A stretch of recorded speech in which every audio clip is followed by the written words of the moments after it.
nasab ba'alwi, saya kira saya sudah sampaikan dengan apa tandas ya. Saya jujuk lagi, maksud saya itu saya jujuk sampai ke poknya, saya jujuk ke ujungnya. Sebetulnya itu supaya ini enggak dikembang-kembangkan terus. Oke. Assalamualaikum warahmatullahi wabarakatuh. Kembali lagi bersama saya di channel Lumat Husain. Kali ini kita akan mendengarkan penjelasan dari Ketua PBNU ya tentang nasab, karena apa? Dengan kisruhnya nasab ini banyak sekali pro dan kontra ya. Dan akhirnya warga NU itu bisa terbelah menjadi dua kubu. Ada yang pro, ada yang kontra. Nah, di sini ini kita itu memang sudah kisru ya. Saya sendiri dari bawah sudah kisru, terus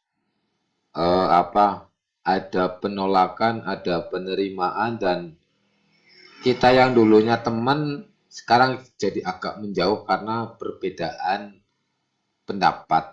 Nah, ini Gus dari PBNU, saya berharap ya dari PBNU itu bisa memberikan tanggapan agar ini tidak bisa berkelanjutan. Mari kita simak penjelasan dari Ketua PBNU. Semoga ini bisa menjadi meredakan atas konflik ini dari atas maupun di bawah. Oke, kita lanjutkan, kita dengarkan ya. Ya itu kan udah banyak lah di YouTube itu. Saya bilang ini soalnya pokoknya nanti ujungnya sudah lihat, ujungnya tuh soal husnuzon, itu satu. Karena namanya catatan itu sampean cari ya tidak mungkin lengkap, tidak mungkin coba. Sekarang ini aneh-aneh diskusinya ya, bantah-bantahnya orang-orang itu, ada yang bilang kosongnya 700 tahun, nggak ada catatan 700 tahun. Terus enggak, ini ternyata setelah diteliti nggak ada catatan itu cuma 100 tahun. Terus ada lagi, wah cuma 50 tahun dan seterusnya, tapi tidak mungkin lengkap. Tidak mungkin bisa lengkap betul-betul urut, itu tidak mungkin. Pencatatan itu membutuhkan tradisi tersendiri, dan tradisi mencatat di lingkungan Islam itu tradisi baru, apalagi di lingkungan orang Arab itu tidak bisa nyatat, makanya disebut bangsa ummi itu karena tidak punya kebiasaan mencatat.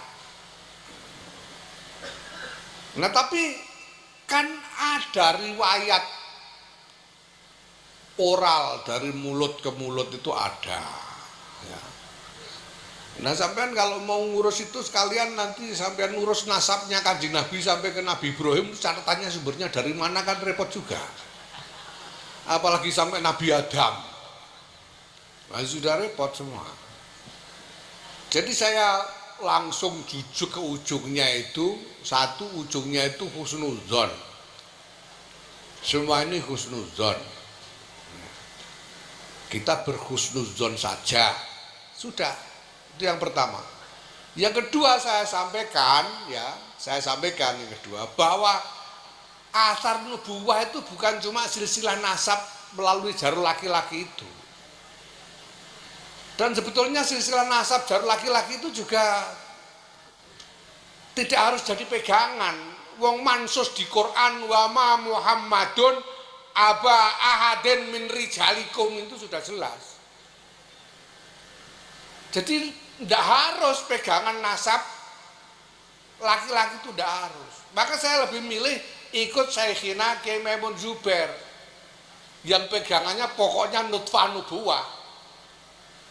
Dari laki-laki, dari perempuan sama saja, begitu saja.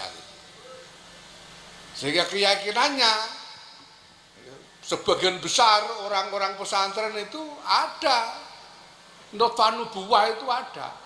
Karena Kiai Maimun mengatakan orang bisa jadi kiai itu, apalagi kiai besar, itu ya kemungkinan besar dia membawa nutfah nubuwah. Karena dia bawa imamah diniyah. Nah kalau nubuwah dari laki-laki maupun perempuan, martabatnya sama saja. Kalau yang pegang nasab laki-laki harus dimuliakan, yang turun dari perempuan juga harus dimuliakan. Gitu. Ya. Jadi tidak bisa, ada pihak yang mengklaim, mengaku saya lebih mulia, saya paling mulia. Ini sama mulianya. Saya hakul yakin Kiai Syafi'i ini juga lahu nutfah nubuwah. Sama mulia. Oke, tadi kita mendengarkan ya bahwa di kalangan bawah, kalangan saya sendiri itu bahwa kalau misalkan Habib itu Habib laki-laki menikah dengan perempuan siapa aja, lah itu kehabibannya itu temurun, katakanlah diwariskan.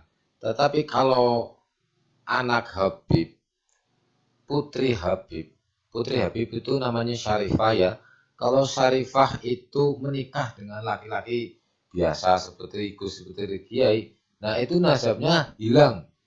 Nah, ini sudah dijelaskan bahwa dari laki-laki maupun perempuan semuanya mulia. Jadi tidak ada terputus ya. Misalkan kalau dari laki-laki nanti turun jadi Habib. Misalkan laki-laki Habib. Habibnya laki-laki, keturunannya Nabi laki-laki menikah dengan perempuan siapa saja. Nah itu akan menurunkan keturunan yang disebut Habib. Kalau Syarifah itu menikah dengan laki-laki biasa, maka nasabnya akan hilang. Tapi penjelasannya dari Ketua PBNU yaitu Kiai Khalil Sakuf ya, itu bahwa keturunan dari Nabi nasab itu akan mengalir darahnya dan itu semuanya mulia. Nah, itu bisa jadi urutan, misalkan dari Syarifah turun ke anaknya Kanjeng Nabi, misalkan keturunan Kanjeng Nabi yang perempuan menikah dengan laki-laki kiai tapi bukan turunan dari Nabi, nah itu akan menimbulkan kemuliaan juga karena ada darah Kanjeng Nabi. Begitu juga dari Habib laki-laki menikah dengan perempuan lain meskipun bukan Habib, itu pun mulia juga. Nah, saya agak setuju ya pemikiran seperti ini ya, karena laki-laki aja menikah dengan yang bukan keturunan Nabi mulia. Kenapa kalau perempuan keturunan Nabi menikah dengan kiai ataupun bukan keturunan Nabi kok nggak jadi mulia? Padahal di situ masih mengalir darahnya Kanjeng Nabi. Nah, yang saya pahami seperti itu ya. Kalau apabila salah, saya mohon maaf. Coba gali kembali pernyataan yang saya ucapkan ini karena beliau dari Kiai Khalil Sakuf ini bercerita seperti itu dan saya memahaminya seperti itu. Kalau gitu kita lanjut lagi ya, kita coba ya. Mulianya, walaupun nggak pakai nama fam. Ini semuanya, dan ini biasa di dalam agama. Kita tahu Lailatul Qadar dirahasiakan, walinya Allah dirahasiakan.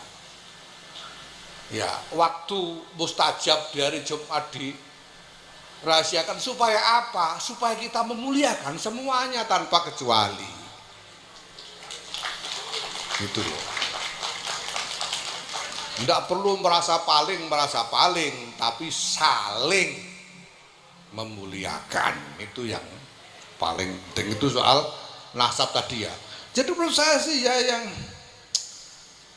yang ribut-ribut kurang kerjaan, biarin. Nah kemudian soal musyawarah rakyat. Dan kita ini kan sebetulnya yang asik spelling lah ya. Karena kita maklum ada aja orang NU yang kayak siapa Kiai Mainim tadi. Kiai Mainim.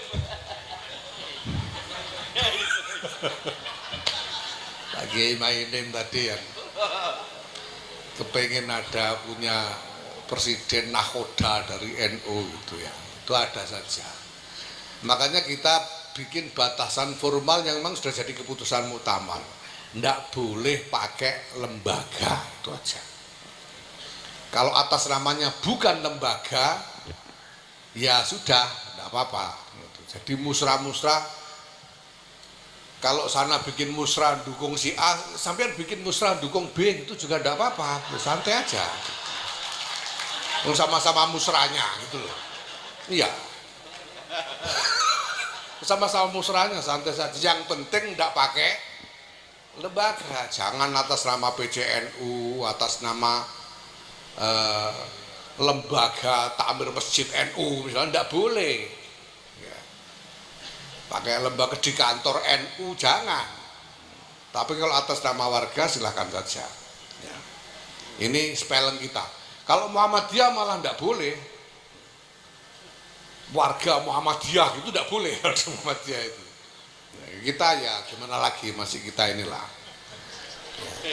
Cuma ya kayak tadi itu, yang lain ndak usah ngamuk-ngamuk, bikin sendiri aja nggak apa-apa gitu.